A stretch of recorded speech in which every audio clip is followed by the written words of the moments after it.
mempersembahkan renungan santapan rohani, terjemahan dari renungan Our Daily Bread.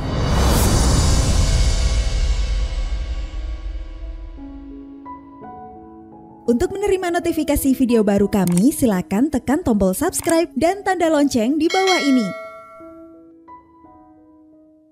Sahabat ODB, pembacaan Alkitab hari ini terambil dari Yohanes pasal yang ke-6, ayat yang ke-5 sampai dengan ayat yang ke-13. Yohanes pasal yang ke-6, ayat yang ke-5 sampai dengan ayat yang ke-13.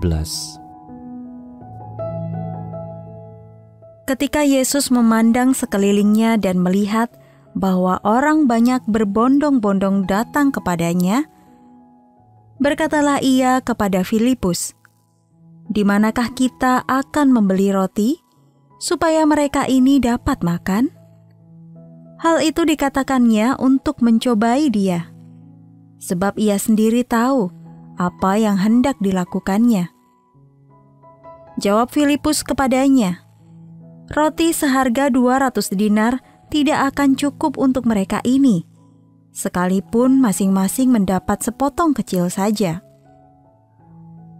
Seorang dari murid-muridnya, yaitu Andreas, saudara Simon Petrus, berkata kepadanya, "Di sini ada seorang anak yang mempunyai 5 roti jelai dan 2 ikan. Tetapi apakah artinya itu untuk orang sebanyak ini?" Kata Yesus, "Suruhlah orang-orang itu duduk." Adapun di tempat itu banyak rumput. Maka duduklah orang-orang itu, kira-kira 5.000 laki-laki banyaknya. Lalu Yesus mengambil roti itu, mengucap syukur dan membagi-bagikannya kepada mereka yang duduk di situ. Demikian juga dibuatnya dengan ikan-ikan itu sebanyak yang mereka kehendaki.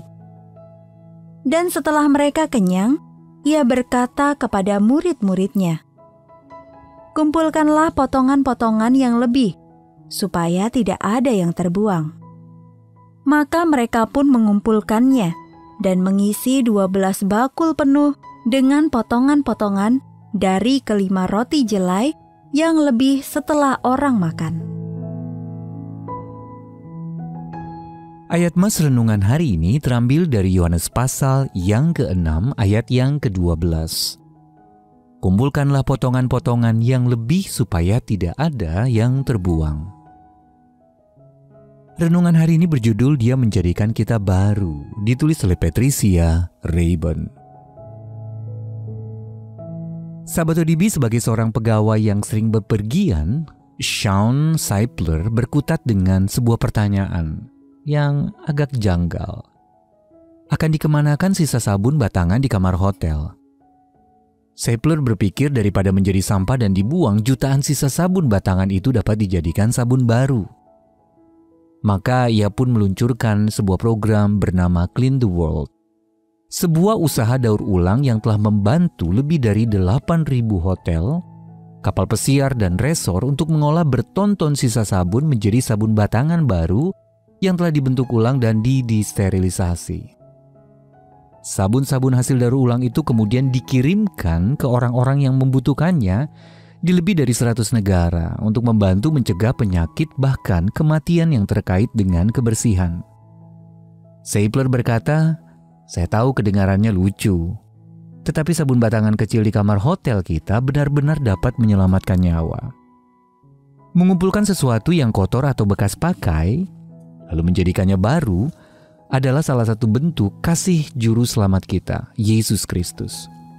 Bahkan setelah memberi makan 5.000 orang dengan 5 potong roti dan 2 ekor ikan, ia masih berkata kepada murid-muridnya, "Kumpulkanlah potongan-potongan yang lebih supaya tidak ada yang terbuang."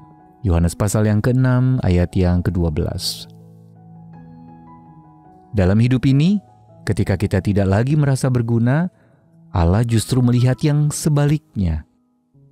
Bagi Dia, diri kita bukanlah sesuatu yang sia-sia, melainkan karyanya yang ajaib. Di matanya kita tidak pernah dianggap sebagai buangan, melainkan pribadi dengan potensi ilahi yang berguna bagi pekerjaannya. 2 Korintus pasal yang ke-5 ayat 17 berkata, "Jadi siapa Yang ada di dalam Kristus ia adalah ciptaan baru. Yang lama sudah berlalu. Sesungguhnya yang baru sudah datang. Siapa yang menjadikan kita baru? Betul, Kristus yang berdiam di dalam kita. Sahabat ODB, kapan Anda pernah merasa kurang berharga?